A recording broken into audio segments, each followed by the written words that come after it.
పరసంబంధమైన ఆత్మజ్ఞానం ఇది ఏ పాఠశాలలో బోధించరు. నువ్వు ప్రాణం తీసుకోవడం వల్ల నీకు ముగింపు పలుకుతుంటే తర్వాత నువ్వు విశ్రాంతిలోకి వెళ్ళిపోతావేమోనని అమాయకులు చచ్చిపోతున్నారు చాలా మంది. నో, దేవుడిచ్చిన ప్రాణాన్ని తమకు తాముగా ఛేదించుకుని త్యజించే ప్రతి ఒక్కరూ దేవునికి లెక్క చెప్పాల్సిన శిక్షార్హులు. మర్చిపోకండి, ఆత్మహత్య అనేది చాలా పెద్ద నేరం దేవుని దృష్టిలో. ఎందుకంటే నీ కాలమునకు ముందుగా నువ్వు పోవటం అన్నాడు దాన్ని. దేవుడు ఆయుష్ ఇచ్చాడండి ప్రతి మనిషికి ఆయుష్ ఇచ్చాడు.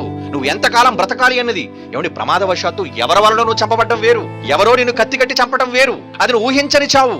కానీ చావును వెతుక్కుంటూ నువ్వే వెళుతున్నావు అంటే ఇది ఎంత దారుణం. నీవే ఎందుకు చావును కోరుకుంటున్నావు? చాలా మంది బలహీనమైన మనస్సాక్షి కలిగిన వాళ్ళుగా ఉంటారు. అంటే చాలా వీక్ పర్సనాలిటీ అంటారు దాన్ని. అంటే వాళ్ళ మనస్సు చాలా స్టేబుల్ గా ఉండదు.